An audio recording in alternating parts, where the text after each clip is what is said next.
ser buenísimo.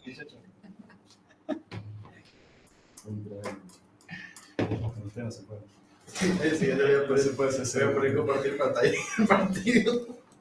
Bueno, en un minuto podemos comenzar, así respetamos los tiempos. Se puede grabar el devocional, seguramente, Clovis.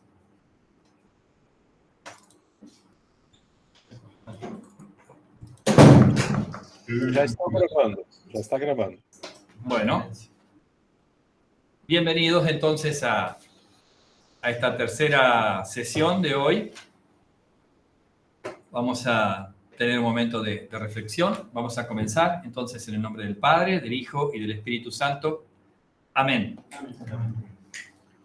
La palabra sobre la que quiero invitarlos a reflexionar es la lectura del Antiguo Testamento para el próximo domingo, del trienal, Isaías 55, 1 a 5, donde dice: todos ustedes, los que tienen sed, vengan a las aguas, y ustedes, los que no tienen dinero, vengan y compren y coman.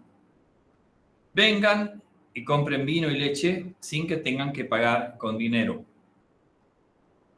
¿Por qué gastan su dinero en lo que no alimenta y su sueldo en lo que no les sacia?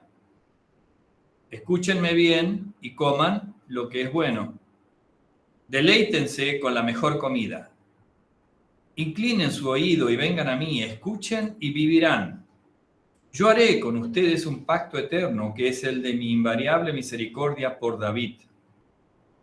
Yo lo puse como testigo para los pueblos y como jefe y maestro de las naciones. Por causa del Señor tu Dios, por el Santo de Israel que te ha honrado, llamarás a gente que no conocías, pueblos que nunca te conocieron, correrán a ti. Quizá los más grandes que habitan acá en Argentina recordarán la publicidad de una marca de televisores que había hace muchos años atrás, que decía caro pero el mejor. Y más de uno seguramente fue seducido por esa publicidad, partiendo del presupuesto de que lo barato sale caro. Quizá muchos por eso desprecian aquello que no tiene precio, ¿no? Pero que algo no tenga precio no quiere decir que eso sea despreciable.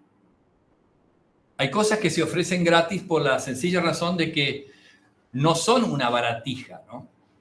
Si se ofrecen de manera gratuita es porque no hay ninguna cifra justa que le ponga precio. Y hay cosas que las que podríamos decir, podemos poner 6, 7, 8 ceros a la derecha y no alcanzaría. ¿Cuánto es el precio de una vida? Y el texto este de Isaías nos hace mirar en aquello que se ofrece de manera gratuita, sin costo. Interesante cómo comienza el texto. Imaginémonos a un vendedor en una feria que está promoviendo su mercancía. Y dice, vengan. 3 veces dice vengan, ¿no? Todos ustedes los que tienen sed, vengan a las aguas. Ustedes los que no tienen dinero, vengan y compren y coman. Vengan y compren vino y leche sin que tengan que pagar con dinero. Y no me parece ninguna casualidad que este texto justamente se lea el próximo domingo junto con el Evangelio de la alimentación de los 5.000 en San Mateo. De modo que el texto anticipa el evento de la multiplicación del alimento, de los panes, pero también anticipa de manera maravillosa todo el ministerio de Jesús. Ahora, ¿quiénes son los destinatarios en Isaías de estas palabras? ¿Y en qué situación se encuentran los primeros destinatarios de esta invitación? Ellos son el Israel exiliado.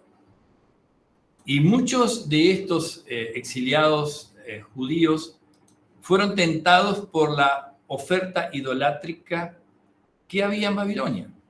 Y muchos incluso sucumbieron pensando que el dios de Babilonia, los dioses de Babilonia, habían vencido a su dios nacional, Yahvé. Todo hacía prever que la palabra final en todos estos eventos no era de la de Yahvé, sino la de Marduk.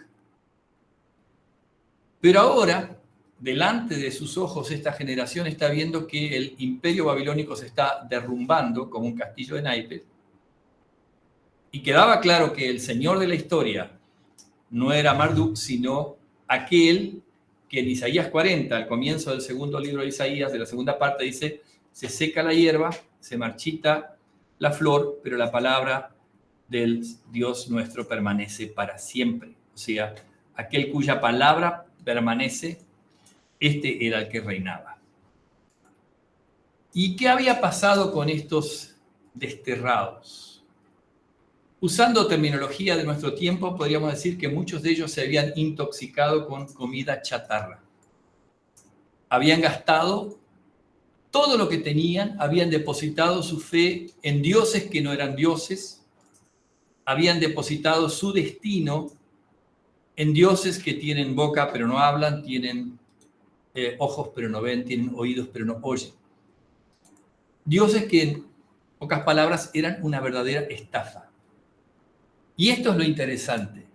Eran dioses a los que ellos tenían que alimentar.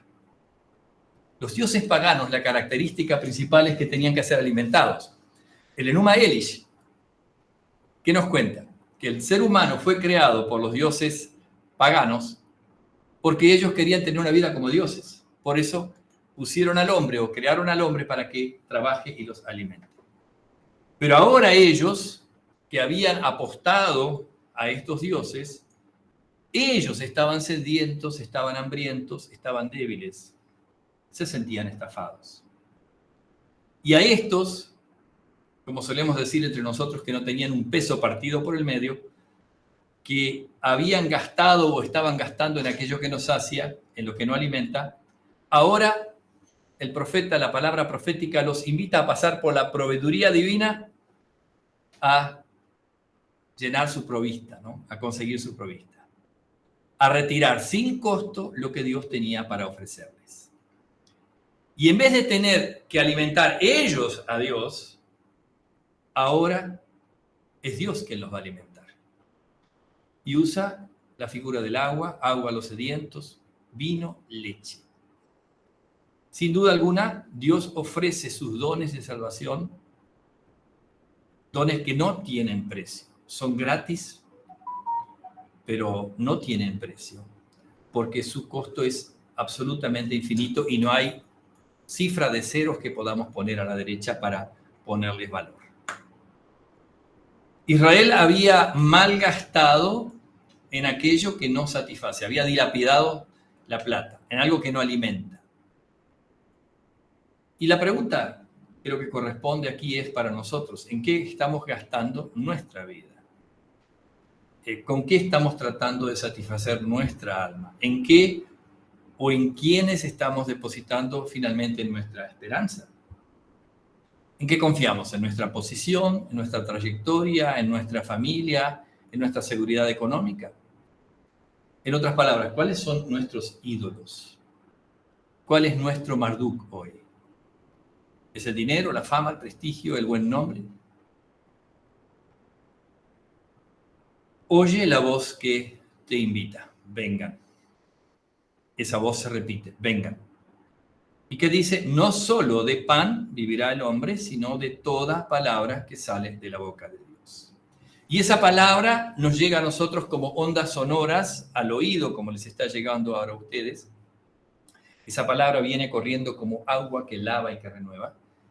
Esa palabra viene como alimento que se nos trae desde el altar, como cuerpo y sangre del nuevo David, aquel guerrero que entregó su vida por nosotros y ahora nos muestra las misericordias inagotables de Dios.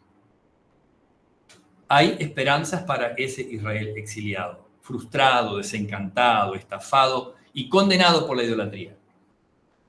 La suerte de este Israel va a ser revertida por el siervo sufriente que aparece unos capítulos más antes allí en Isaías, aquel que con su obediencia, su pasión y muerte va a hacer por Israel lo que Israel es incapaz de hacer por sí mismo. Y hay esperanza para nosotros en ese David, en ese nuevo David, que se apropia las palabras del primer David. Palabras que Jesús hace suyas en el momento de su pasión. Mis lágrimas son mi pan noche y día, mientras todo el día me repiten, ¿dónde está tu Dios? Y él ahora desde la cruz y desde la tumba vacía, pero sobre todo a través de los medios de gracia, medios gratuitos, nos dice esto en Juan 6. Trabajen no por la comida que perece, sino por la comida que permanece para vida eterna, la cual les dará el Hijo del Hombre, porque a éste señaló Dios el Padre. Dios alimenta y cuida de nosotros sus testigos con los dones de salvación que Él ha provisto y ha conseguido pagando el precio más alto. Como dice, no con oro o plata, sino con su santa y preciosa sangre, la del siervo sufriente, el Cordero de Dios. Y ese Dios quiere pastorearnos, quiere pastorearte, quiere alimentar a su pueblo para que esos dones gratuitos lleguen a los oídos y a las bocas de tantos que pasan hambre, sed, que están estafados y que necesitan de los dones de Dios. Y por eso que hace el Señor, sigue capacitando, sigue llamando y sigue enviando ministros que en su nombre entreguen aquello que no tiene precio. Vamos a orar. Voy a compartir una oración del acompañamiento pastoral, una oración de acción de gracias. Oremos. Todopoderoso Dios, nuestro Padre Celestial, nosotros, siervos indignos, con humildad te damos gracias por todas las bondades que has derramado sobre nosotros. Te alabamos por habernos creado y conservado y por todas las bendiciones que nos has dado en esta vida. Sobre todo, te bendecimos por el amor infinito que manifestaste al redimir al mundo perdido por medio de nuestro Señor y Salvador Jesucristo, y por traer hasta nosotros sus dones de vida eterna a través de tus medios de gracia. Te imploramos que nos des un entendimiento correcto de todas tus misericordias, para que nuestro corazón siempre esté agradecido y que nuestros labios y nuestra vida siempre te den alabanzas. Dirige nuestra vida por caminos de santidad y justicia todos nuestros días, para que podamos disfrutar del testimonio que da una buena conciencia y de la esperanza de tu favor, para que seamos sostenidos y consolados en toda aflicción y al final seamos recibidos en tu reino celestial. Por Jesucristo, tu Hijo nuestro Señor, que vive y reina contigo y con el Espíritu Santo, siempre un solo Dios, por los siglos de los siglos. Amén. Amén. Oramos en conjunto el Padre Nuestro. Padre nuestro que estás en los cielos, santificado sea tu nombre. Vénganos tu reino. Hágase tu voluntad, así en la tierra como en el cielo. El pan nuestro de cada día danoslo hoy, y perdona nuestras deudas, así como nosotros perdonamos a nuestros deudores. No nos dejes caer en la tentación, mas líbranos del mal. Porque tuyo es el reino, el poder y la gloria, por los siglos de los siglos. Amén. El profesor Clovis va a proyectar un himno que está en el Himnario Culto Cristiano, en la segunda parte. Un himno que se canta poco, porque en realidad ese apéndice del himnario hay pocos himnarios que lo tienen. Un himno antiguo que vamos a tratar de decir junto a modo de oración final. Al declinar el día, a ti el alma mía alaba con fervor. Jesús, tu rostro amigo, esté siempre conmigo. Bendíceme, mi buen Señor. De nuevo yo a tu seno me acojo, Padre bueno. Protégeme a mí, las diarias inquietudes, por tus solicitudes. se desvanecen junto a ti. Yo sé que tú me amas, que tú constante llamas, que habite junto a ti, que para mí tú tienes eternos ricos bienes, que el alma mía sacia sí. La vida que perece y la que permanece, sucédanse así. Eternidad hermosa, mi ser feliz goza, mi patria Dios no es de aquí. Que el Señor nos bendiga y nos guarde, que el Señor haga resplandecer su rostro sobre nosotros y tenga compasión de nosotros, que el Señor alce su rostro sobre nosotros y que nos conceda su paz. Amén. Professor Clovis. Não estou dormindo, tá? Por mais que tenha vontade. 3 turnos não é fácil, mas vamos lá, estamos aqui. Como nós temos culto depois das 9, jogo do Inter, com quem ele joga? Com o Boca? Com o River? Sei lá. Não, brincadeiras, né? É só às 9 horas da noite, dá tempo ainda para ver depois. Eu quero compartilhar algumas reflexões que eu já fiz no passado e que alguns de vocês até já conhecem. É um artigo que até já saiu em espanhol, mas eu gostaria de chamar a alguns elementos que nos ajudam a entender a teologia da cruz, então, de Lutero, tá? Ou a teologia de Lutero, certo? Eu preparei uma projeção longa, tem mais de 100 slides, mas eu não vou usar a primeira parte, que é a parte do apóstolo Paulo, certo? Então, eu vou começar com Lutero, como leitor da Bíblia, tá?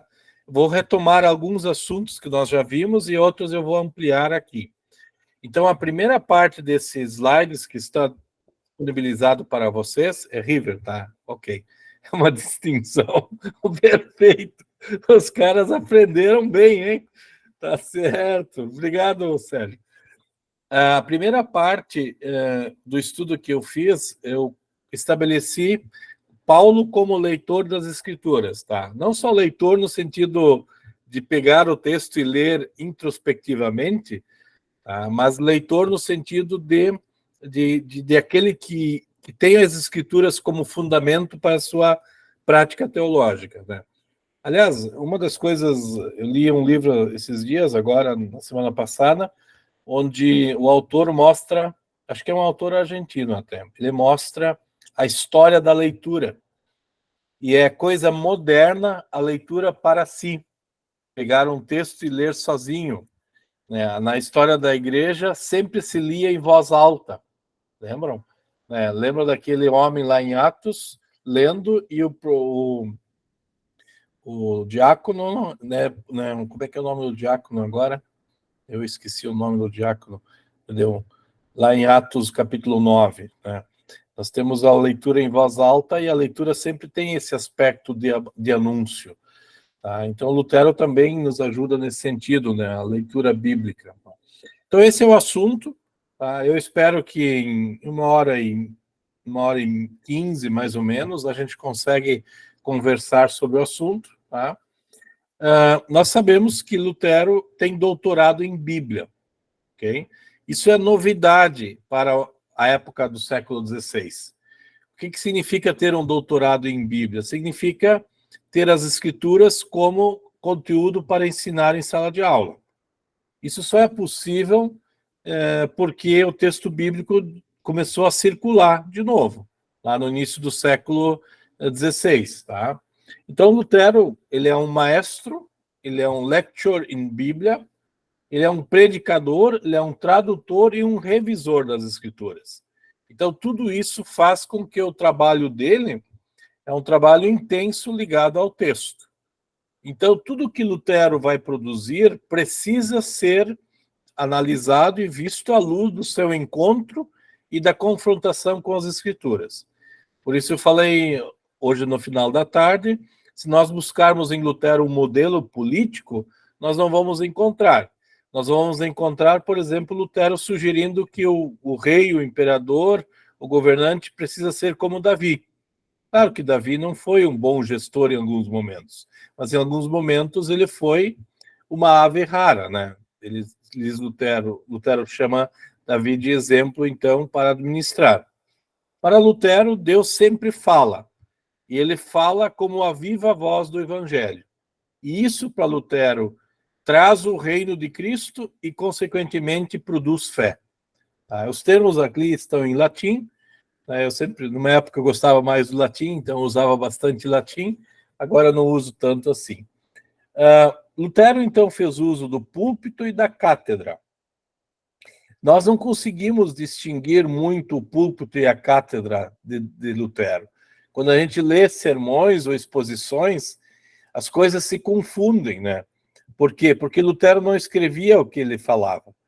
As anotações sempre são feitas por alunos, a maioria deles. Tá? Mas Lutero, ele lutou para deixar o texto bíblico falar. E, nesse sentido, Lutero é o primeiro que dá um sentido literal à explicação do texto bíblico. Né? Lutero, digamos assim, ele descobriu um fio vermelho, e esse fio vermelho é Cristo, né? E esse Cristo está presente na história da igreja. Significa que toda a leitura bíblica de Lutero não é informativa, mas ela é soteriológica. Quando nós perguntarmos para Lutero o que deve permanecer, né, na igreja, né, lembram do Castelo Forte? Se vierem roubar os bens videolar, que tudo se vá, proveito não lesar. Né, porque o céu é nossa herança por causa de Cristo. Então, se Cristo não estiver presente, não tem igreja. Não é a doutrina da justificação. Lá no começo do século XVII, vai se falar que a doutrina da justificação é o artigo pelo qual a igreja cai ou permanece. Na realidade, não, é a pessoa e a obra de Jesus. Isso está muito claro na segunda parte dos artigos de Smalcalde. Vamos ver isso quando o pastor Silvio apresentar. Havia uma dimensão, então, espiritualizada, medieval, em contraste a uma leitura literal da palavra de Deus. Então, nós temos na teologia medieval a busca por 4 sentidos do texto. Tá? Havia um sentido histórico, gramatical, havia um sentido espiritual, que nós chamamos de alegórico. Lutero é alegórico até o fim da vida, tá? Ele não deixa de usar alegoria. Nós até usamos alegoria hoje. Existe um sentido parenético, orientações para a vida, o que você deve fazer usando a Bíblia, né, para ganhar o favor de Deus, e existe um sentido escatológico. Tá? O que significa isso para ti em dimensões eternas? Tá? Lutero, então, por exemplo, se nós olharmos para o comentário de Gênesis, tá? Lutero fez isso, né? Lutero aplicou a palavra de Deus manifesta na pessoa da Trindade, é histórico. Jesus é o centro desse conteúdo, tanto do Antigo como do Novo Testamento. Isso nós vamos ver, por exemplo, nas leituras que a gente vai ouvir sobre o Antigo Testamento. Deuteronômio, os profetas, né? Gênesis, tá? Gênesis aqui é mencionado. Então, essa leitura de que Lutero encontra Jesus já no Antigo Testamento é fundamental. Tá?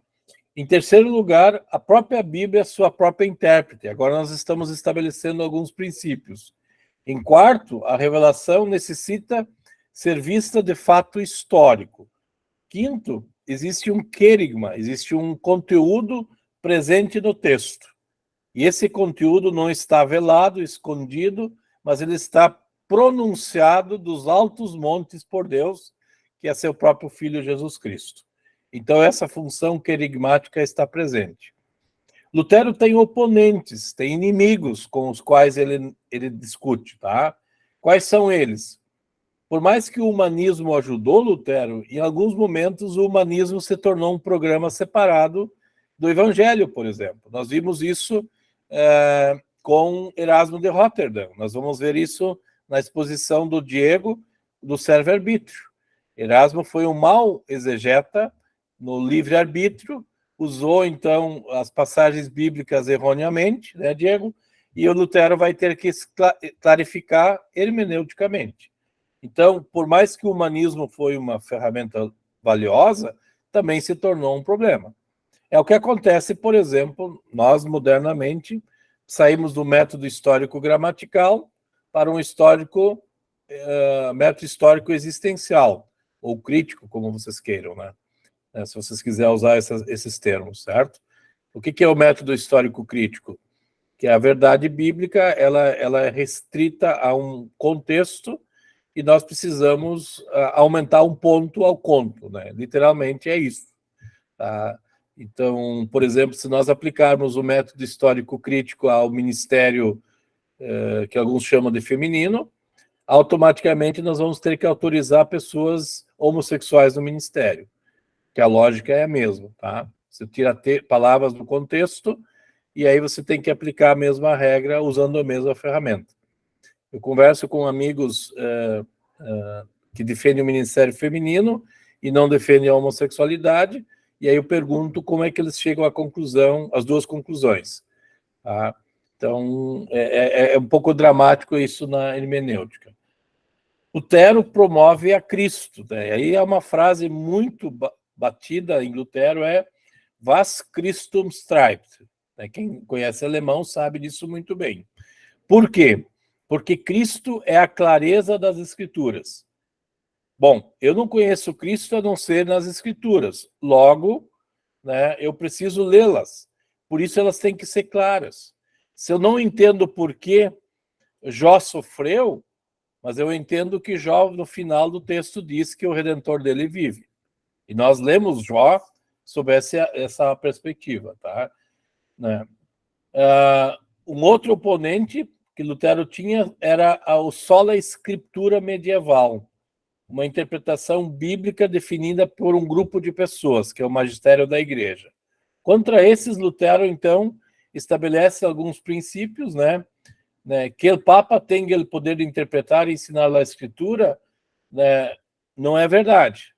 Quem é que interpreta as Escrituras pelo Lutero? A própria Escritura. Tá? E não é o Papa que dá sentido às Escrituras. Por isso, um bom leitor da Bíblia, ele lê as Escrituras como um todo, e não parte. Então, não é a igreja que determina a Escritura, mas é a própria Escritura. Uma pergunta ali para vocês aqui que estão me ouvindo.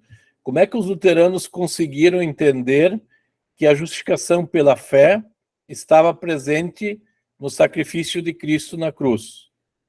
Como é que vocês acham? Alguém tem uma resposta? Uma pergunta para desafiar vocês.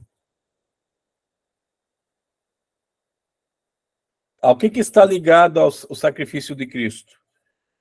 A que teologia? A teologia da cruz? Correto, mas essa teologia da cruz é entendida no Novo Testamento só a partir de um evento, certo? Como é que o profeta Isaías ajuda a entender a teologia da cruz? Como é que o sacrifício de Levítico ajuda a entender a teologia da cruz? Com a morte de Jesus, o sacrifício expiatório. Perfeito. Então você já tinha uma aula de teologia lá em Levítico, certo? Lá em Isaías, prefigurando a morte de Cristo. Então não seria novidade para um bom leitor do Antigo Testamento observar o que está acontecendo. Era uma antecipação. Então toda a aula de teologia dada lá no templo em Jerusalém, o povo sabia, o Salvador virá. Certo, Joel?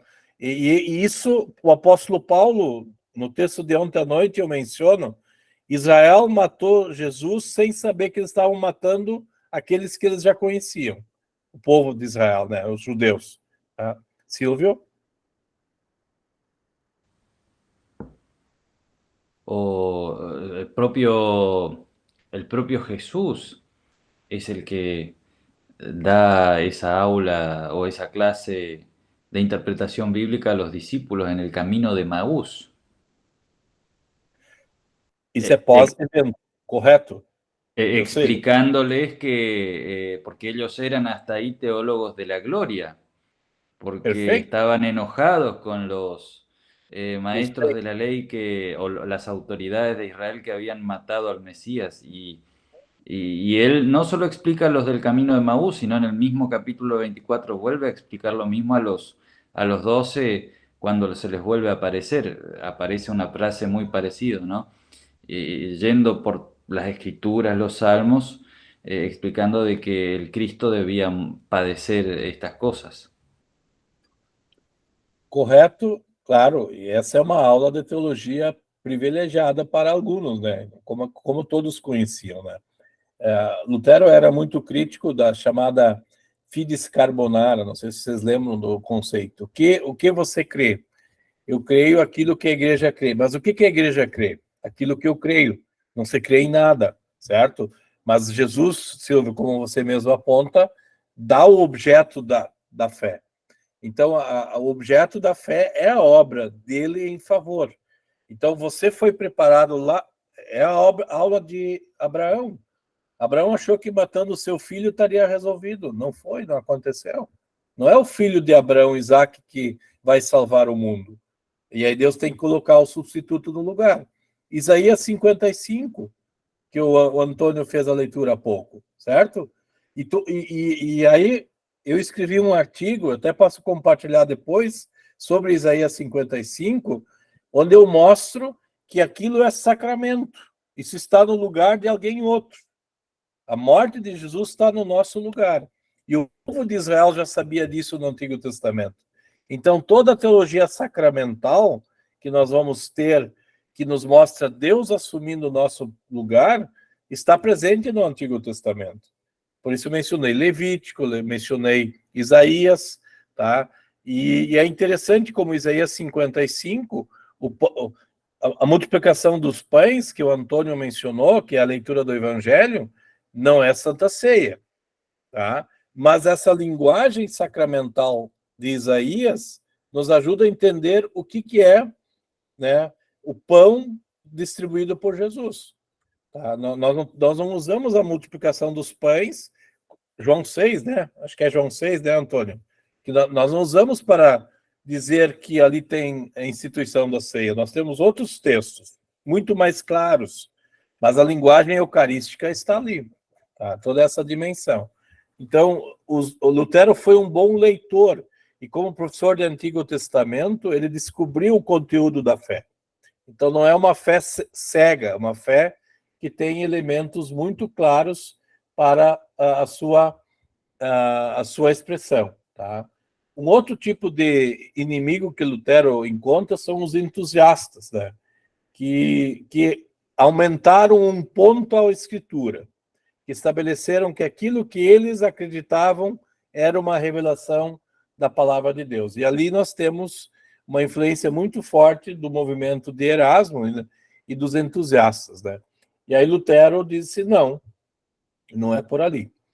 Então, para isso, Lutero resolveu, ou melhor, estimulou a formação ministerial, né, que é um exercício, né, o pastor Joel é responsável pelo departamento de ensino da IELB, que é um exercício em gramática, filologia e hermenêutica, para poder administrar a palavra física presente através dos meios. Tá? Esse é o exercício, então, que Lutero vai estimular na formação ministerial. Vocês que estão ali me ouvindo, vocês alunos do seminário... Deu um problema. Vocês precisam lembrar disso. Vocês estão ali sendo forjados na palavra, literalmente. Tá? Já dou a palavra, Antônio.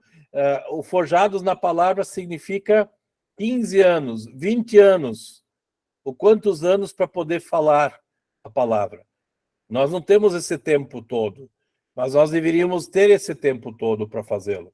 Santo Agostinho ficou 15 anos ouvindo o Anselmo, Ambrósio, desculpe, o Santo Ambrósio, só nos sermões, só que Agostinho é um privilegiado, ele era um retórico por natureza.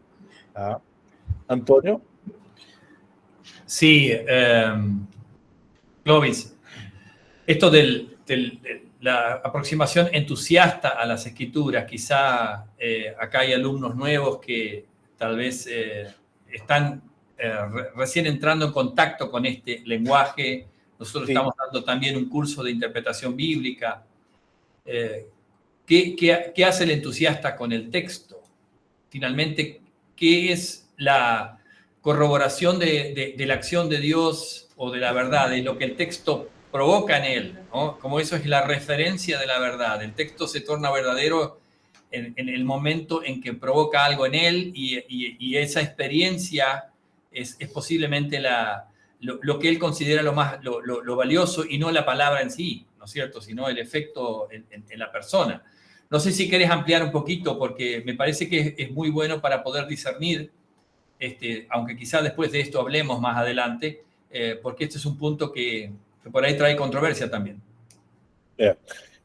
Nós temos que lembrar que os entusiastas são um balaio enorme de gente pensando diferente, tá, Antônio? Essa é a primeira coisa que temos que dizer. Então, depende do grupo de entusiasta, né, que nós poderíamos chamar de anabatistas, em termos gerais, tá? Anabatismo tem a ver com aquilo que uma vez foi dito, aquilo que eu disse hoje de manhã, hoje à tarde, quando Deus fala, as coisas acontecem. Então, o anabatista, por exemplo, não acreditou que o batismo feito pela Igreja de Roma tinha autoridade, tá? Que a absolvição de um padre tinha autoridade, que o sermão tinha autoridade, que a Santa Ceia tinha autoridade. Mas o anabatista, entusiasta de primeira geração, é aquele que crê que o Espírito Santo habla diretamente nele.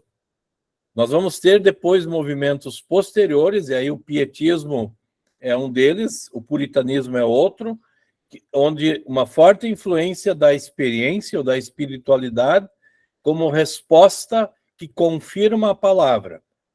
Isso nós temos hoje. Isso está muito presente na nossa hermenêutica que circula entre nós. Como Lutero descobriu, quando Deus disse, a coisa aconteceu. Agora não, agora nós temos que ter alguém que diz que ele certifica a autoridade da palavra. Tá? E é bem interessante, Lutero vai dizer que enquanto o magistério romano autoriza a palavra de Deus e até diz o que é Bíblia, no pensamento protestante é a fé do indivíduo que autoriza as escrituras. Tá? Em vez de termos um papa, como temos em Roma, nós vamos ter um papa em cada igreja ou em cada crente. No fundo é isso. Tá? Nós hoje estamos trabalhando muito com o direito. Tá? O direito parece que certifica a realidade, né? O direito religioso, principalmente, que me dá a autoridade de ser membro de uma igreja. Não, isso não é bíblico, isso não é histórico, mas é isso que a gente ouve hoje. Tá? Isso começou com os americanos, os puritanos americanos, lá no século XVIII. Né? A Constituição americana diz isso, todo indivíduo tem o direito, então quem autoriza o indivíduo é essa legislação humana. Quando na realidade não é assim. Né? Nós partimos do pressuposto, e Lutero entendeu isso, que é Deus que cria realidades, e não o crente ou o entusiasta, né? E infelizmente nós temos isso aí presente também no Brasil, né, pastor Joel? Eu acho que você deve estar, você que é do direito sabe disso mais, como se agora eu conseguisse criar novas autoridades. Isso é um problema que já vem vindo, né? Quer dizer, infelizmente é assim. Se você está batizado, você está salvo? Sim, porque quem batizou foi o próprio Deus, diz Lutero. Não fui eu só recebo. A minha fé só recebe o que Deus dá. Tá? A minha fé a gente põe nesse grande amor, que é uma dádiva de Deus por nós. Então, todos esses meios aqui, que são usados pelo pastor administrar ministerialmente, ministério, tá? Ministério é serviço, não é autoridade. O pastor não tem autoridade. Tá? O ministério é administrar a palavra de tal forma que a palavra faça o que tem que fazer na vida das pessoas. Tá? E, por exemplo, quando nós entregamos o batismo a uma criança, a igreja toda tem a vida toda para ajudar essa criança que vai crescer, que vai se desenvolver, a permanecer nessa aliança que Deus fez com ela. Porque eu posso dizer não. Os luteranos creem que há dois tipos de pecadores. Os penitentes, que continuam na sua vida diária, lutando contra a sua natureza, que quer afastá-la de Cristo. E por isso Cristo traz a cruz sobre nós. e tem aqueles que são impenitentes, que não lutam mais com a sua cruz. Deixam ela de lado. Substituem Deus. Então, nós só temos 2 tipos de seres humanos da face da Terra, em termos teológicos: penitentes e impenitentes. Lembram isso?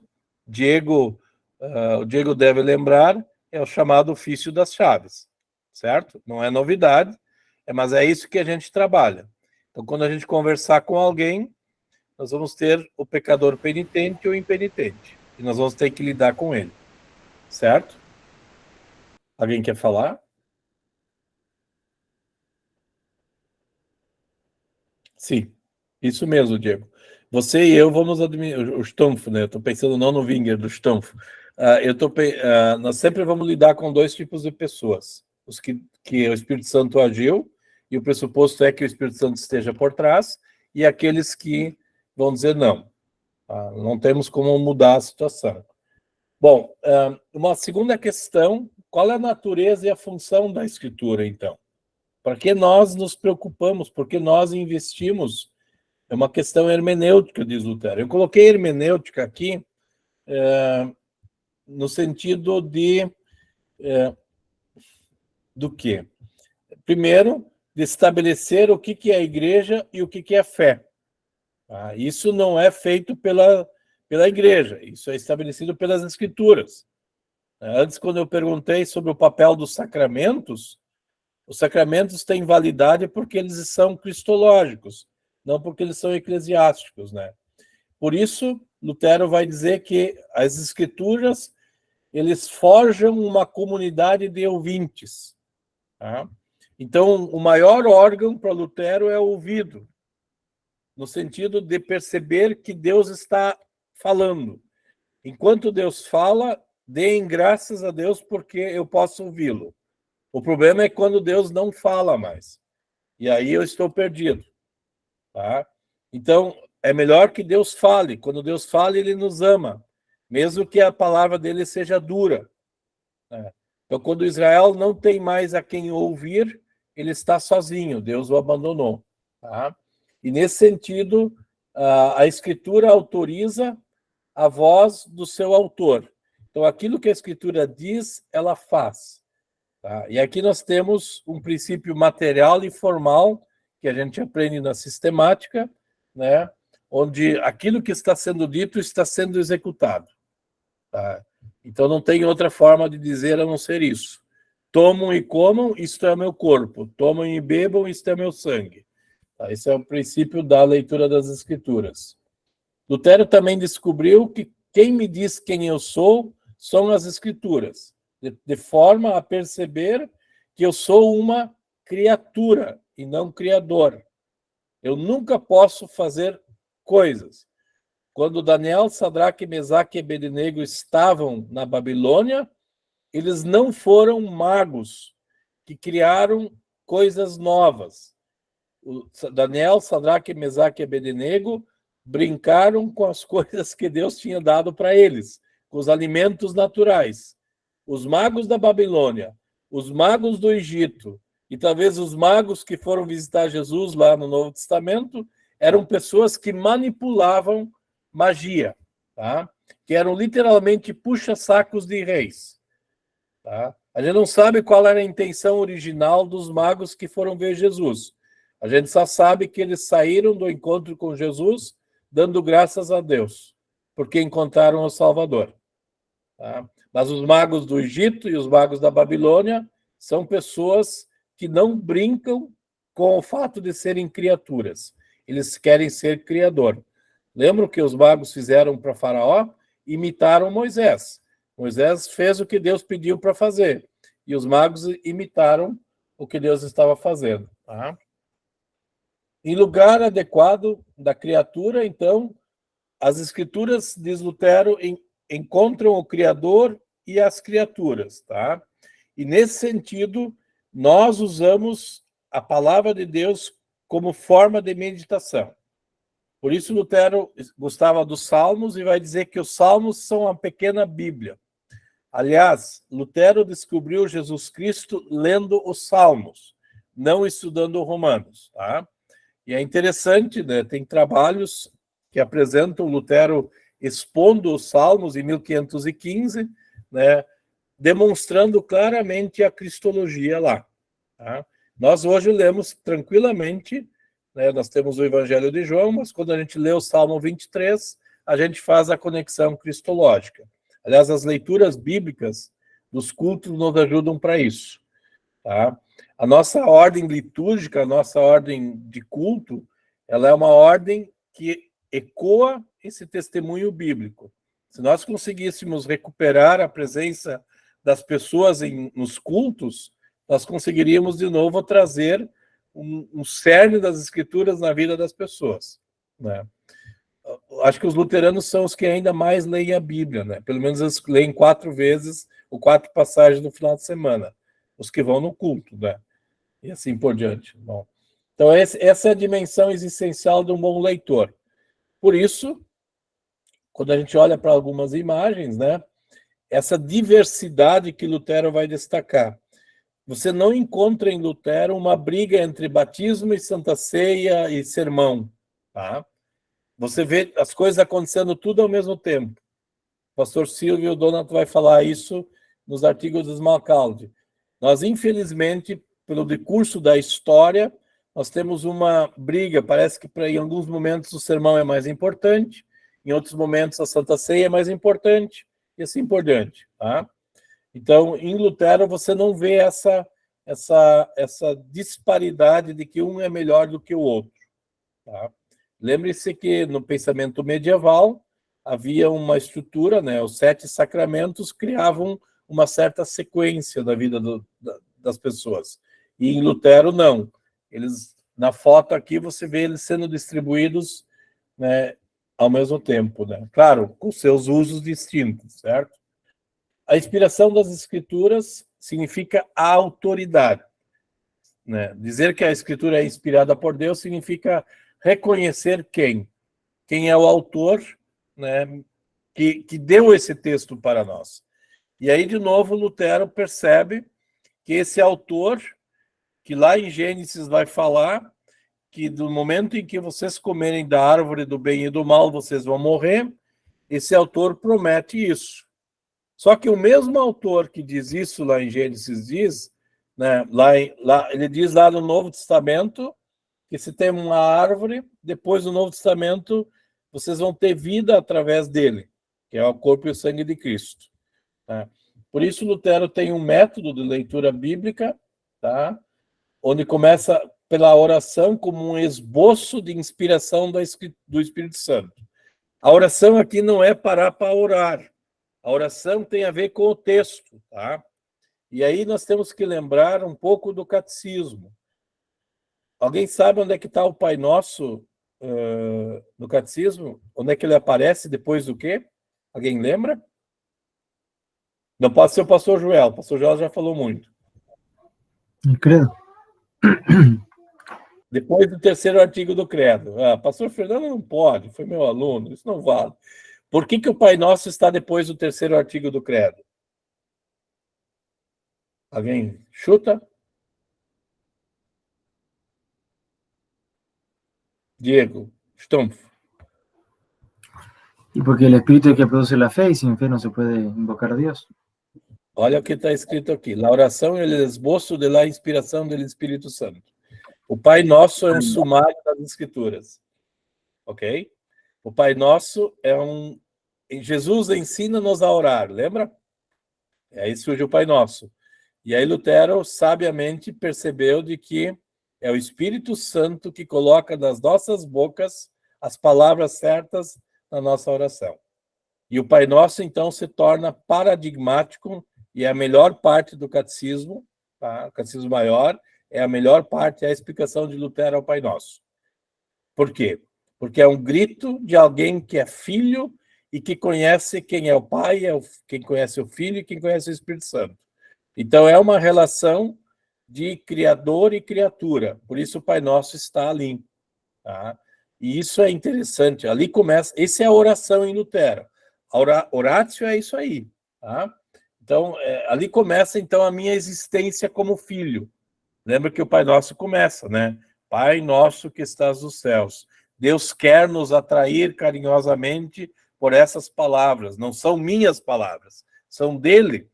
Tá? Isso é fundamental para Lutero. Tá? E aí, né, a Horácio, né, entendia que as escrituras permanecem vivas e ativas como palavras de Deus, espaço de la ação do Espírito Santo. Tá? Portanto, la Horácio não é outra coisa que la leitura e la oração e la meditação. Tá? E aí nós vamos adiante.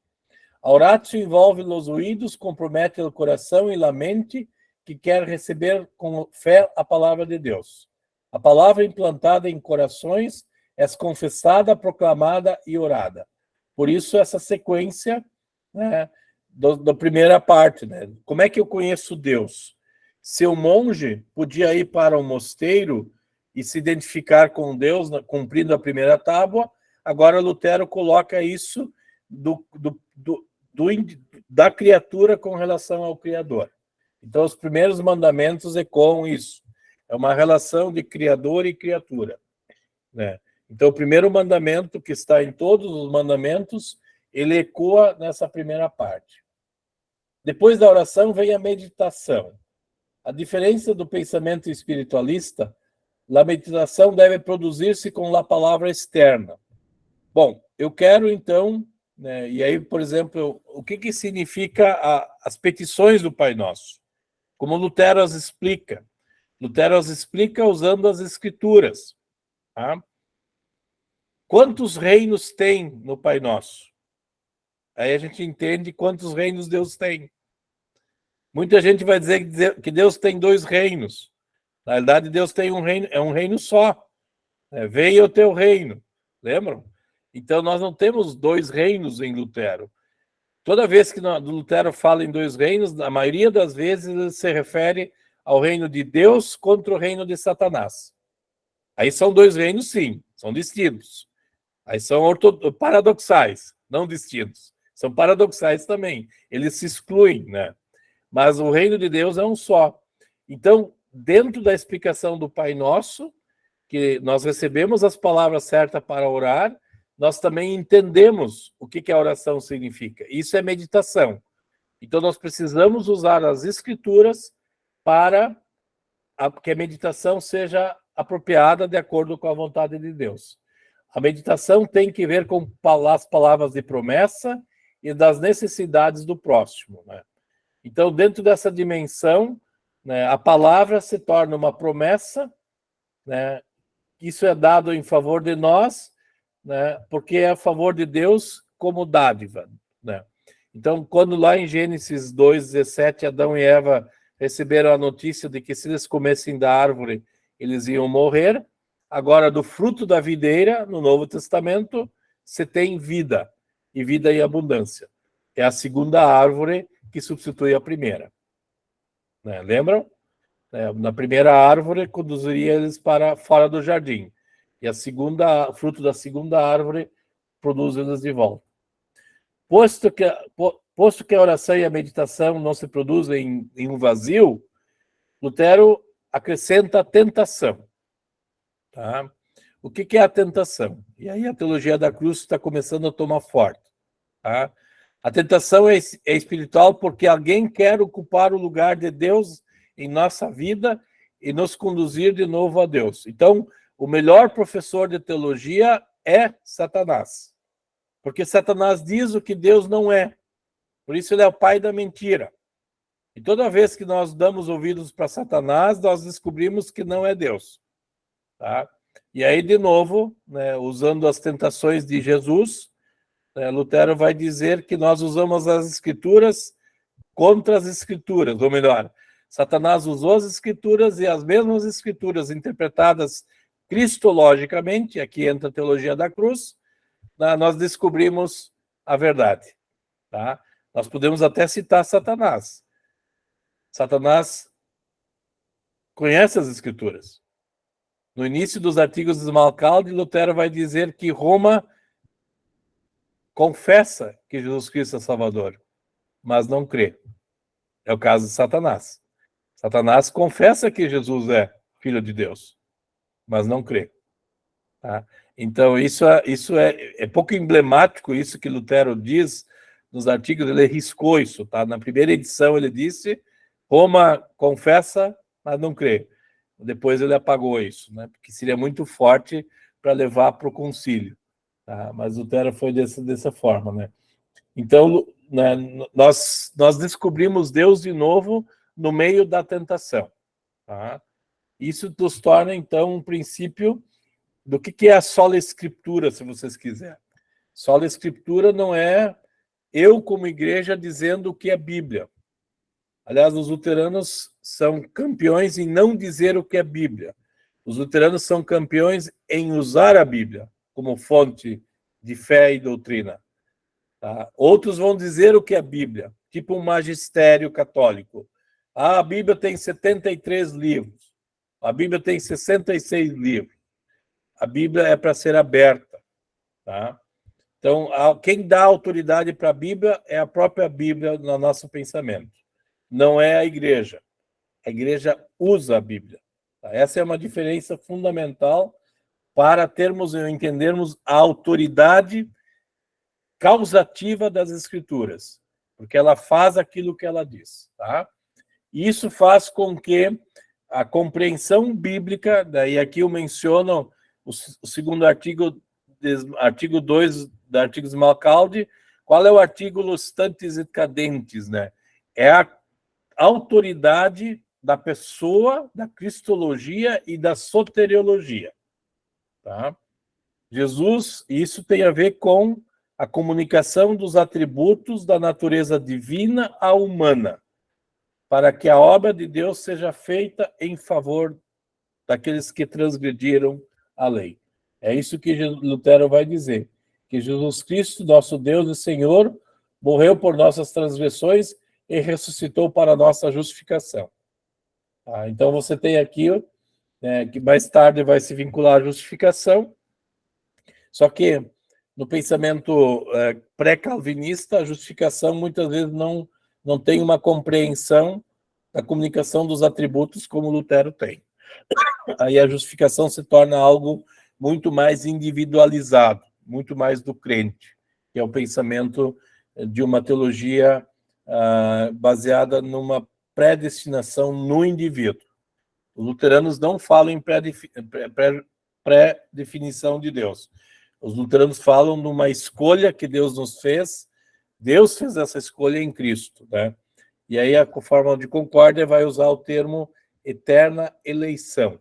Deus nos elegeu em Cristo para sermos seus. Os que se perdem por conta própria e não porque Deus não os elegeu. Tá? Os luteranos nunca culpam Deus pela perdição de um pecador impenitente. Tá? Bom, para que servem as Escrituras? Tá? Primeiro, e aí eu sigo um pouco o que o apóstolo Paulo faz, né? Para ensinar. Né? Ensinar significa distinguir lei e evangelho, significa mostrar a distinção entre os papéis, né? Nós somos seres ativos, isso é importante saber, tá? Então, o centro da fé é o que Deus faz para seu povo, tá? Mas o seu povo também dialoga com Deus, tá? Então, se por um lado eu ganho uma identidade do noivo Cristo, eu consigo viver isso de novo, tá? Então, como nós dissemos ontem, a teologia das dádivas de Deus, nos 3 artigos do Credo, é uma teologia muito riquíssima. Nós não podemos ficar com um aspecto apenas. Nós temos que ser uma comunidade de conversação e de comunicação. Né? Nós somos eternamente seres agentes, né? Ativos, né? Que Lutero diz, né? As Escrituras servem para reprimir, tá? Por que a gente reprime? A gente precisa repreender alguém, porque está ouvindo um Deus falso, está se concentrando em alguma coisa que não é revelada. Quando a gente argumentar a necessidade das pessoas virem ao culto, ouvirem um sermão, é exatamente isso, porque alguém tem uma novidade para a vida daquela pessoa. Infelizmente, às vezes nossos membros dizem que já conhecem tudo e que não precisam ouvir.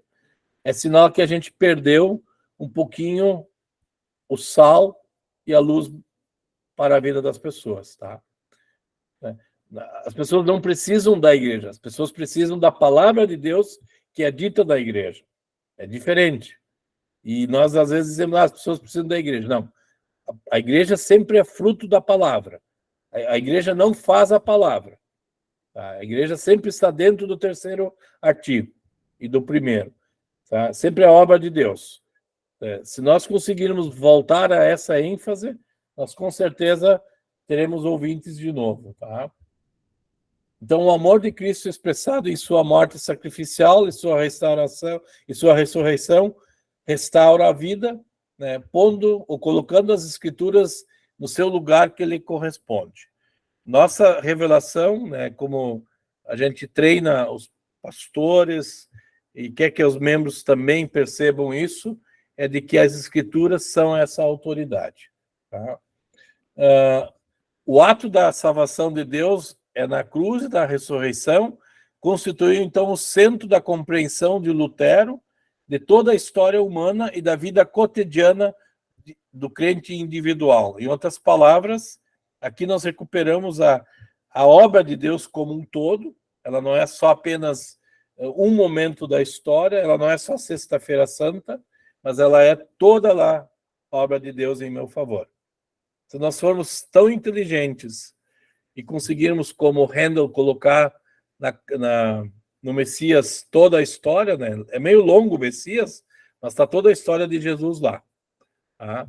Toda a obra dele completa como Senhor e Salvador. Tá? Uma outra questão aqui que aparece na conversa de Lutero não com Karlstadt, que menciona, mas é com Melanchthon. Melanchthon tinha certas dificuldades. Melanchthon era um cara que queria reformar a igreja pelo uso da lei, por Aristóteles e assim por diante. E em algum momento Melanchthon lidou com algumas dificuldades. E aí Lutero diz, olha, Melanchthon, tu não vai conseguir acertar sempre. Por isso tem uma frase chamada pecca fortiter, tá? Pecar com valentia. Não significa que eu estou liberado para pecar. Se pecar e peca com valentia, pero com mais valentia ainda crê e reconhece em Cristo, vencedor do pecado, da morte e do mundo. Certo? Então, o teu pecado tem perdão. Isso não quer dizer que estás autorizado a pecar. Você não consegue fazer o bem todo o tempo, como diz o apóstolo Paulo, né? Não foi para Karlstadt, foi para Melanchthon, tá? Aqui, então, como é que Deus nos corrige, usando as expressões de Paulo, tá? A correção se torna um feliz intercâmbio, uma feliz troca, como eu disse ontem, hoje de manhã. Jesus assume a minha natureza pecaminosa e me dá a sua santidade. Essa é a troca feliz. Assim se entende justificação pela fé em Lutero. Tá? Aí Lutero tem uma expressão retirada de Efésios, né, quando fala de Cristo e a sua igreja, a sua noiva, né? A alma copula com Cristo como a esposa com ele esposo, por cujo sacramento Cristo e a alma se hacem uma só carne. Tá? Essa é uma imagem que Lutero retira, então, dessa dimensão existencial presente nessa troca feliz. Tá? Afinal, Cristo está cheio de graça, vida e salvação. A alma está cheia de pecado, morte e condenação. Logo, precisa haver essa troca feliz. Né? Então, Jesus é o esposo que aceita a esposa e compartilha tudo o que ele tem com a esposa. Tá? Isso está presente. Né? Por isso é necessário que Cristo morra para que possamos novamente sermos pessoas pecadoras, no sentido de criaturas, confiantes que do Pai, né? Exatamente, isso é a doutrina da justificação, Diego. Diego escreve aqui que isso aparece nos sermões de batismo. Lá Lutero vai sacralizar isso. Tá? Então, quando nós queremos recuperar uma teologia do batismo e viver uma teologia do batismo, nós vamos primeiro nós vamos perceber o que nós ganhamos, segundo nós vamos lamentar pelo aquilo que o mundo não tem. E aí nós vamos chorar. E aí talvez nós vamos dobrar joelhos como Abraão dobrou por Sodoma e Gomorra, tá? Em vez de falar mal e às vezes de ter problemas aí com os pecados públicos, né? A igreja antiga, no período da Quaresma e do período do Advento, se vestia de panos de saco para celebrar ou para lembrar que todos são pecadores. A pessoa que tinha cometido um pecado público não era colocada em destaque, mas todos eram considerados pecadores. E todos se vestiam de panos de sacos, mostrando a sua penitência, porque havia pecado público entre eles. Tá? Então, nessa forma, a morte de Cristo é necessária para nós. Né?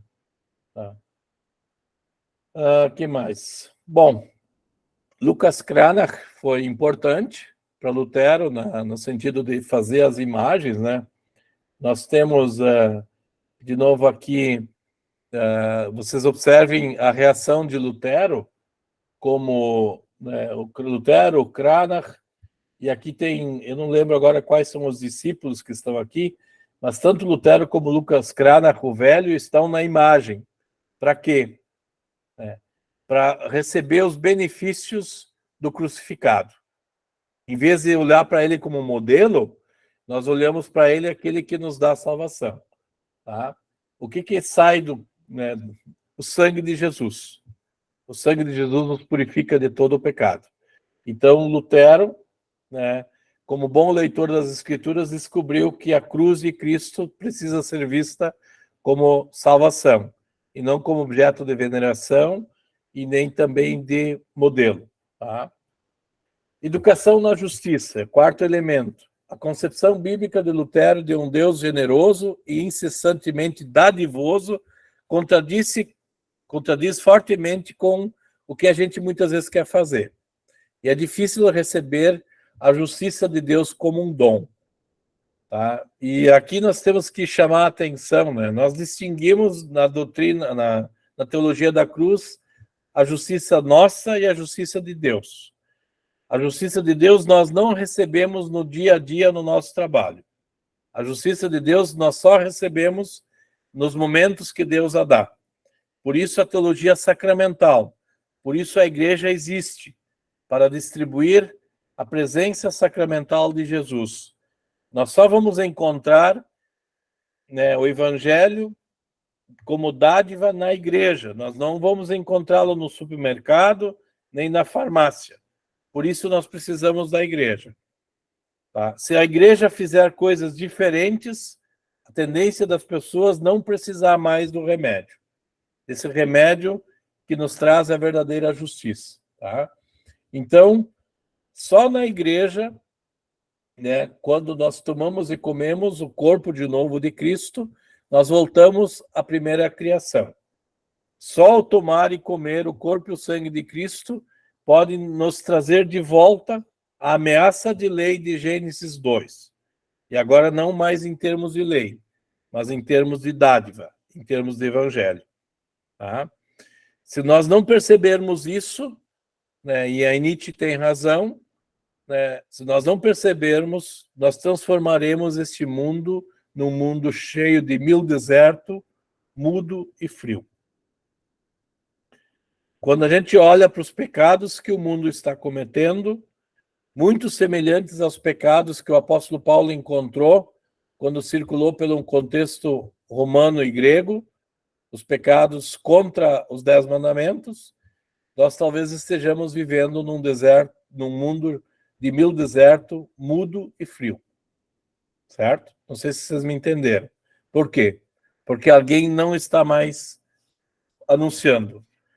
Não adianta, o mundo não conhece a Deus. Tá? Uma vez eu assisti uma palestra feita pelo velho Sker, acho que é David o primeiro nome, falando sobre a morte os abortos praticados no contexto romano, no primeiro século. E daí, aos poucos, ele foi mostrando para nós como a influência da dignidade do ser humano que os cristãos tinham do primeiro para o segundo século mudou a cultura do aborto. Por quê? que nós reconhecemos as crianças como dádivas de Deus. Nós não vamos tirar as crianças do ventre da mãe. Elas não são um empecilho. Tá? Será que nós não temos algo a fazê-lo também, em alguns contextos? Como é que nós vamos ajudar esse mundo a restaurar o jardim que Deus nos dá? Ou vamos deixá-lo ficar como um deserto mudo e frio? Tá? E Nietzsche criticou a fé cristã no final do século XIX, chamando a atenção de que os cristãos perderam seu espaço. Por isso, quando nós percebemos que a justiça de Cristo se torna nossa, ou em nosso favor, a nossa justiça ativa vai fazer com que a gente possa revisar o que o mundo pratica. E essa linguagem ela é muito interessante em Lutero. Tá? Então, nós temos, de novo, a relação entre a justificação e o mundo criado por Deus. Deus não nos quer afastar do mundo. Deus não quer que a gente seja que nem os beneditinos. Vamos nos afastar, esperar que essa maldade passe, para depois interagirmos com o mundo. Não. Em meio à desgraça, ao pecado, a fé cristã vai ser testemunhada. Tá? E isso para que o mundo não sofra a intempérie, né, da maldade praticada por uma teologia da glória. Tá? Eu quero, é a última parte, mas ela é um pouco longa ainda, um aspecto ministerial sacramental da palavra, teologia da cruz. E aqui eu vou usar um resumo de um capítulo do texto do Alistair McGrath, que fala da teologia da cruz. Né? Então, eu vou definir algumas coisas, eu vou passar, não vou ler tudo para chamar a atenção. A teologia da cruz é uma teologia da revelação que contrasta com a especulação. Essa é a primeira coisa que temos que ter consciência. A revelação de Deus deve entender-se como indireta e oculta. Isto é um dos aspectos mais difíceis da teologia da cruz. Como podemos falar de uma revelação oculta? A referência de Lutero a Êxodo, como nós já vimos, nos faz lembrar isso. Quer dizer, o meu Deus está na cruz. Como é que Deus pode morrer? Mas ele morreu. Então isso é um absurdo. Por isso a teologia da cruz não tem lógica humana. Né? E como Paulo chama, é loucura e escândalo. Então ela é indireta e oculta. Ela nunca está revelada diretamente. Como Moisés, né? Isso nós vimos antes no texto que o Jorge leu, né? A gente só vê Deus pelas costas. Isso aparece no discurso com Erasmo, tá? Outro princípio. A autorrevelação de Deus deve buscar princípios onde Deus está. E Deus está só no sofrimento. Por que Deus está no sofrimento e na cruz? Porque não é no modelo, né? E aí Lutero vai mais adiante e vai dizer: não olhem para Jesus, escutem Jesus. Porque se vocês olharem para Jesus, vocês não vão querer vê-lo, porque ele é um homem de dores. Mas escutem o que ele disse.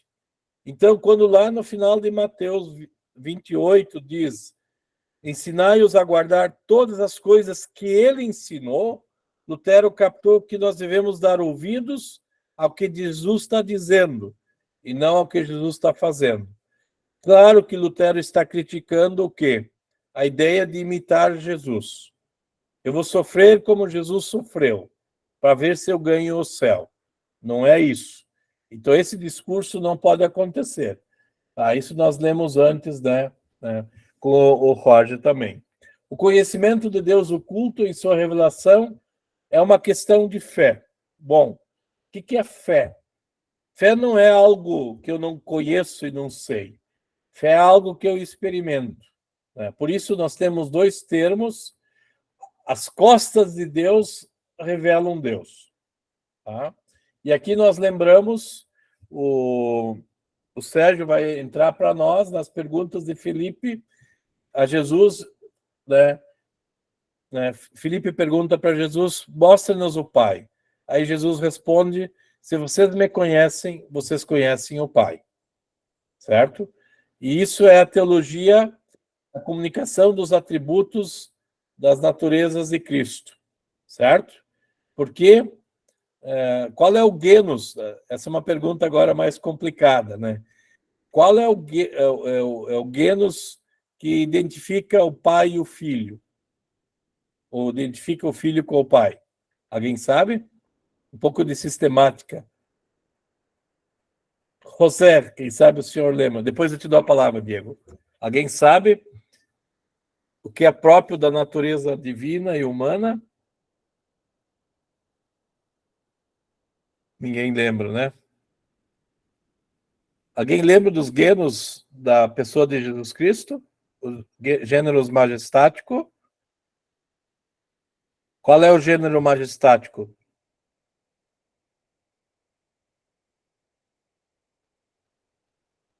Qual é a importância do genus majestático? O Clécio, você consegue nos ajudar? O idiomático e o apotelesmático, são os três, certo? Ídios significa aquilo que é próprio à natureza divina e à natureza humana. Por isso Jesus é verdadeiro Deus e homem, certo? O que é o genus majestático? Qual é a importância dele?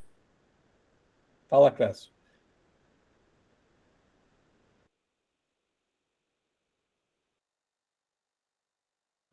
Liga o microfone, Clécio.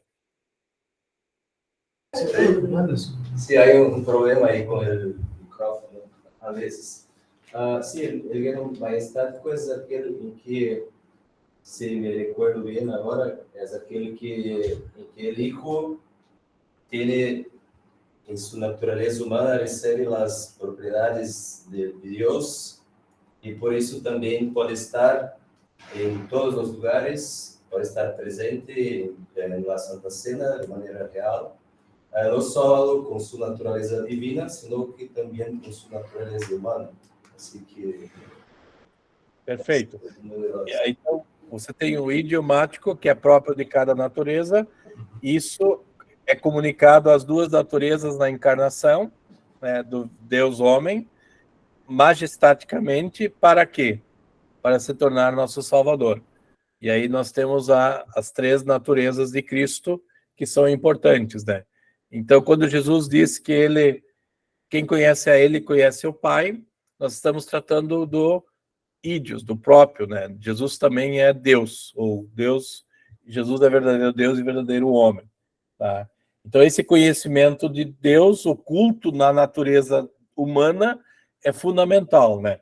Deus se esconde através daquele menino que fez cocô, fez xixi, lá na manjedoura em Belém. Meio estranho fazer isso, falar isso. Mas ele nasceu da Virgem Maria. Ele nasceu como qualquer um de nós nasce. E lá estava Deus. Assim como Cristo morre como cada um morre, mas não vê corrupção, né? Não apodrece, mas ele passa pela morte. Tá? Então essa é a revelação do Deus que se esconde através de uma revelação própria, né, que Deus escolheu fazer. Então, o teólogo da cruz trabalha com esse tipo de revelação. Deus é conhecido principalmente através do sofrimento, né? Que sofrimento é esse? Né? De deixar de ser Deus e habitar entre nós. Diferentemente do pensamento grego, onde os deuses descem do Olimpo para explorar os seres humanos, o Deus cristão desce dos céus para se tornar um igual a nós e carregar as penas de todos nós. E essa é a grande diferença de qualquer discussão, digamos assim, de uma divindade no Areópago em Atenas, por exemplo. O nosso Deus morre, diz Paulo. E quando ele diz que ele morre, ninguém mais quer saber desse Deus. Lembram da história do Deus desconhecido? Então, o Deus que assume o nosso lugar, você não encontra no panteão grego. Você só encontra no Deus único e exclusivo em Jesus Cristo. E aqui eu vou para a conclusão. Né? Podemos ler a Bíblia, né? Escutar... Aliás, desculpe, Diego. Pode falar. Desculpe. Desculpa. No, mi pregunta era sobre el punto 4 todavía respecto a la posterior Dei, ¿no? Las espaldas de Dios. Si ahí la posterior Dei tiene que ver justamente con los elementos externos, ¿no? Por ejemplo, el agua del bautismo sería una posterior Dei. Eso sería una espalda de Dios, el agua del bautismo, Perfeito. Perfeito. inclusive la Pão voz, ¿no? pão e vinho, Santa Ceia. Uhum. Ok. Um pobre pregador, que às vezes é gago, lembram? Paulo provavelmente era um franzino que não tinha nenhuma aparência bela, bonita, e ele é um pregador da cruz, certo? Carrega um espinho, né? Então esse é o subcontrário de Deus, né? Muitas vezes, né? E Deus se revela onde menos se espera. Por isso Deus pode fazer pedras falarem, ou uma mula falar, tá? Então Deus continua falando no pão e no vinho, por exemplo, na ceia. Deus pode falar no batismo, tá? Lutero, nos artigos de Smalcalde, vai criticar a visão de Tomás de Aquino, que empoderava a água do batismo, e não a palavra que empodera o batismo, a água. Tá? Por isso Lutero no catecismo, vai dizer que acrescenta-se a água, né, a água que determina, desculpe, a palavra que determina o poder, e não a água em si.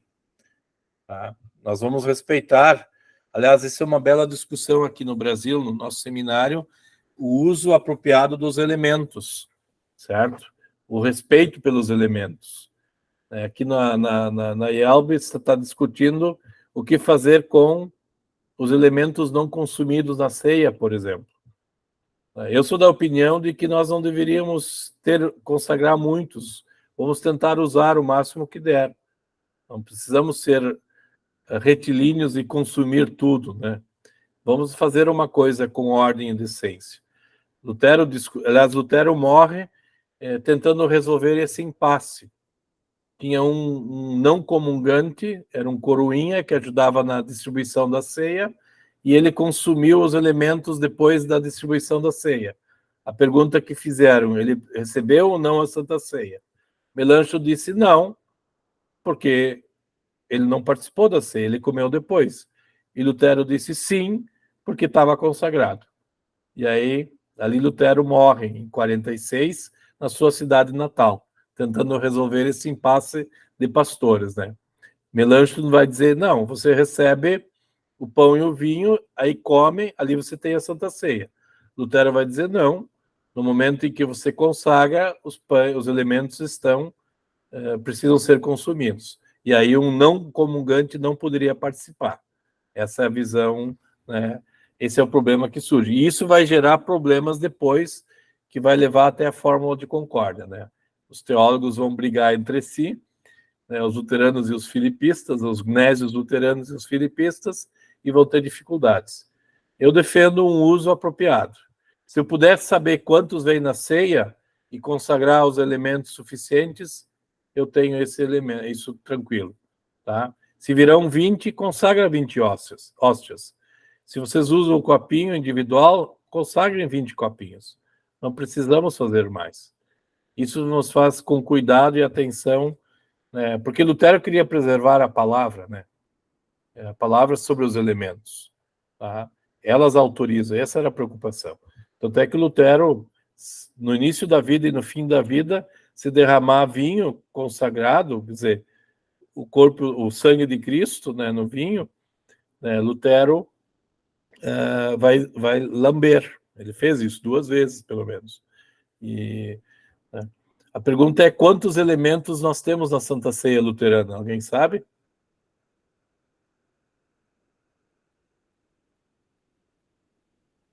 Não. Nós temos o pão e o vinho e o corpo e o sangue de Cristo, né? Nós temos o corpo de Cristo. São 3, né, digamos, né? Não sei. Eu faço essa pergunta como brincadeira, tá? Porque é automático a gente dizer que são 4, tá?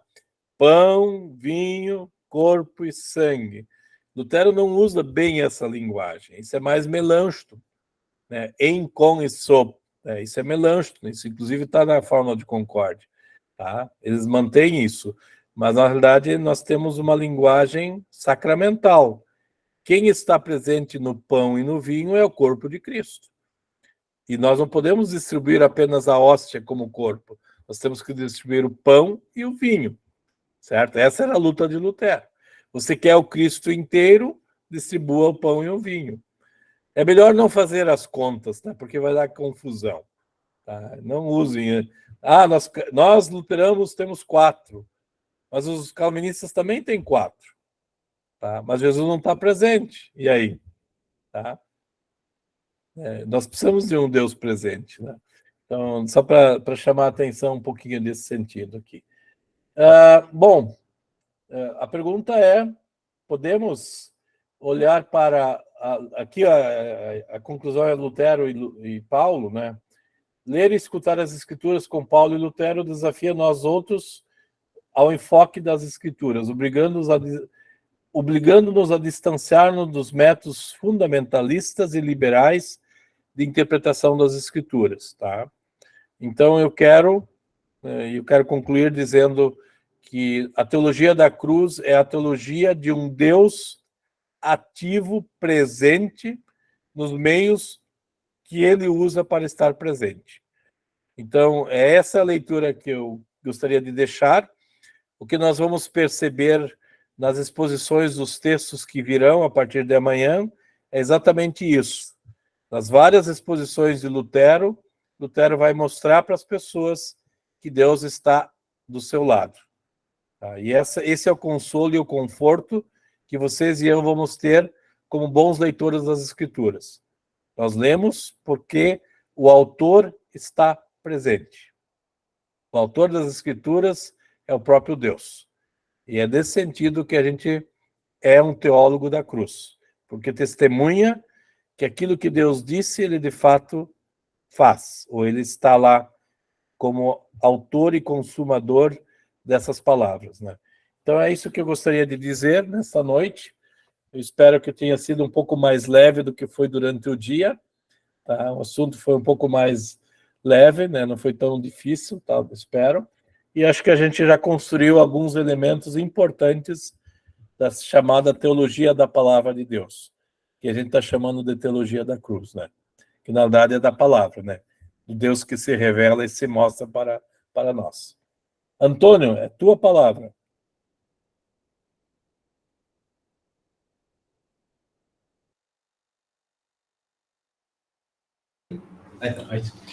Bueno, gracias. Creo que ha sido completo y me parece que nuestra agenda fue muy optimista. No sé si estamos preparados para llegar hasta las 9:30 de la noche todos los días, porque en realidad 3 sesiones, y si queremos prestar atención de verdad como lo estamos haciendo, requieren un buen esfuerzo.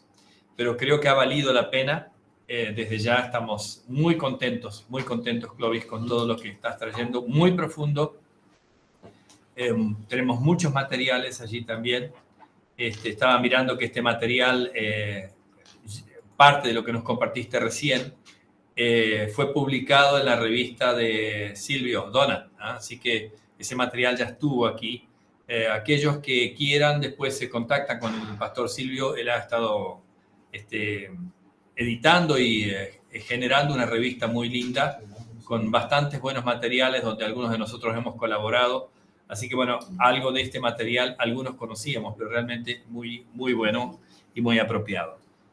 No sé si hay alguna reflexión final, alguna pregunta. Creo que para ir ya pensando en cerrar, mañana estamos arrancando a las 9 de la mañana, outra vez. E quem é o primeiro a presentar amanhã? Sim, eu vou olhar aqui na agenda, só um instante, tá? Agora vai mudar, então eu não vou falar mais, tá? Eu vou ficar quieto. Agora eu vou dormir. Não, brincadeiras, mas amanhã nós começamos com Ismael primeiro. Ismael tá aí? Eu vi, acho que você entrou, né? Bueno, buenísimo. Ismael, depois o Fernando e o Horst, amanhã de manhã. Tá? Depois nós temos o Clécio, o Guilhermo, o Diego, o Silvio e o Leandro. Acho que tudo amanhã, se não me engano. Deixa eu só confirmar isso aqui. Uma pergunta, Antônio. Sí. Vocês não querem aproveitar só tarde, manhã e tarde? Eu não sei porque nós precisamos fazer à noite, nós poderíamos começar uma hora mais cedo à tarde. Empezar más temprano mañana a la tarde. A minha sugestão, eu não sei, é com vocês, porque nós temos uma agenda e nós vamos cumpri-la, certo? Eu acho que a maioria dos trabalhos estão prontos. Amanhã, então, nós temos o Ismael, o Fernando e o Horst de manhã. 3 trabalhos. Sí. Eu acho que de manhã a gente podia antecipar mais um. Podia trazer o Clécio para de manhã também. É com vocês, tá? Depois, à tarde, nós temos o Guilhermo, o Diego, o Silvio, o Leandro e o Adriano. Tem o Adriano, tá? Até a noite. Então, são 9 trabalhos por dia. Eu não sei, a minha pergunta é, precisamos à noite? Essa pergunta. Lo podemos decidir mañana. Mañana podemos arrancar a las 9. Quizá podamos extender allí un tiempo más y arrancar a la tarde a las 3 de la tarde. No sé. Evitamos 2 horas da noite. Y bueno, y quizá no hace falta la noche, pero igual tenemos que hacer una pausa porque va a ser muy largo. Tenemos que hacer un recreo de media hora o algo así. Mas 3 horas não são, 2 horas e meia não são suficientes, porque a gente não aguenta 2 horas e meia. Não, amanhã conversamos, não tem problema, certo? Pero cada uno dispone 40 minutos. Até 40 minutos. Puede ser menos, media hora. Puede ser. Eu acho que alguns vão ser menos, certo? Bueno. Mas, deixa eu falar uma outra coisa. Eu compartilhei com o pastor Shadek um estudo que saiu agora sobre o terceiro uso da lei. E é uma lei evangélica e terceiro uso da lei, comparando Lutero e a fórmula de concórdia. Esse é o material... tá aí dentro, né? Você tem o texto, né? Esse texto nos ajuda a ler as escrituras também, tá? O Clécio tem, vocês levaram ele daqui do... Nem eu não tenho ele ainda, nem vi a criança, né? Os outros já levaram, eu não ganhei a criança. Mas ali tem um artigo sobre como manusear, então, a palavra de Deus em lei e evangelho para descobrirmos a justiça de Cristo. Tá? Inclusive, a questão do terceiro uso da lei, que está ali, né? O pastor Clécio depois, de repente, dá um estudo, compartilha, né? Faz sentido, né? O que vocês estão falando aí? Bruno. Sim, Ok. Bruno está trabalhando nesse tema. Tá ótimo, já tem material, tem bastante material. Se precisar mais bibliografia, peçam para o Clóvis que ele manda, tá? Não tem problema quanto a isso. Então vale a pena a gente trabalhar e compartilhar com vocês. Necesita más para escribir, Bruno. Tá certo? Perfecto. Arrancamos mañana 9 de la mañana. Después tenemos la posibilidad quizá de adelantar media hora a la tarde y hacerlo más largo y dejar fuera lo de la noche. Claro. Lo vamos decidiendo. O hacer a la mañana agregar una tarde, en todo caso hacer un bloque más corto a la noche. A la noche quizá más corto. Puede ser también. Bueno, lo vemos. Vemos cómo vamos, claro. Vamos a poner más días. Claro, así vamos hasta el sábado. Bueno, podemos cerrar la grabación. ¿Alguien que quiera guiar en un momento de oración para concluir la jornada de los que están allí del otro lado en el Zoom? Invitamos, Pastor Diego Stumpf, ¿quiere guiarnos en oración para cerrar la noche?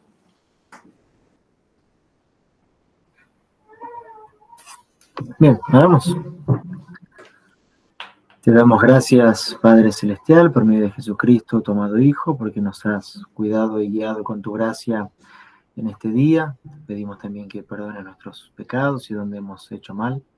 Damos gracias porque tú te has revelado a nosotros en la palabra y te sigues revelando y estando presente en esta misma palabra que nos sigue dando vida, instruyendo y afirmándonos también en en la sana doctrina, a fin de que nosotros podamos compartirla para que muchos sean salvos. Cuídanos también en esta noche, te pedimos, de todo mal y peligro. Cuídanos en cuerpo y todo aquello que nos pertenece. En tus manos nos encomendamos, en el nombre de Jesús, tu Hijo, nuestro Señor. Amén. Amén. Bueno, buenas noches. Nos estamos viendo, Dios mediante mañana, 9 de la mañana.